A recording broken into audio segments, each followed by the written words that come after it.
Hi everyone, today we learn two letter words. I, N, in.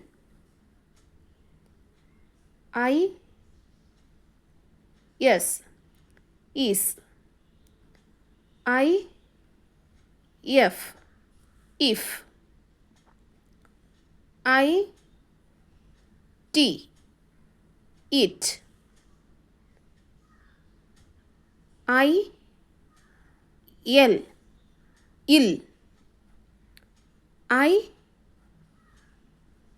M, im. അപ്പം ഇന്ന് ഇത്രയുമാണ് നമ്മൾ പഠിക്കുന്ന ലെറ്റേഴ്സ് ബൈ ഹാർട്ടാക്കി പോവുക. ഐ എന്ന് പറയുമ്പോൾ ഈ സൗണ്ടാണ് വരുന്നത്. ഈ സൗണ്ട് മറക്കരുത്. ഐ എന്ന ലെറ്റർ വരുമ്പോൾ ഈ സൗണ്ടാണ് വരുന്നത്. ന് എന്ന് പറയുമ്പോൾ എൻ എന്ന ലെറ്റർ വരും. ന് എന്ന് പറയുമ്പോൾ എൻ എന്ന ലെറ്റർ വരും. സ് എന്ന് പറയുമ്പോൾ എസ് എന്ന ലെറ്റർ വരും.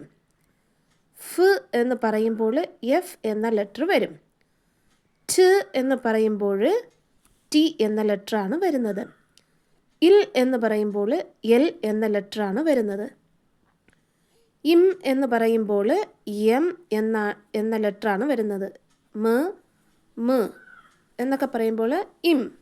ഈ ഇം എന്നാണ് വരുന്നത്. ഇത് നിങ്ങൾക്ക് മനസ്സിലായി എന്ന് വിചാരിക്കുന്നു. വീണ്ടും നമുക്ക് ഒരിക്കൽ കൂടെ റിപ്പീറ്റ് ചെയ്യാം. I N in, I S is, I F if, I T it, I L il, I M im. ടീച്ചറിൻ്റെ കൂടെ ഒരിക്കൽ കൂടെ ഇത് റിപ്പീറ്റ് ചെയ്യുക. I N in, I S is, I F if, I T it, I L il, I M im. Okay, thank you.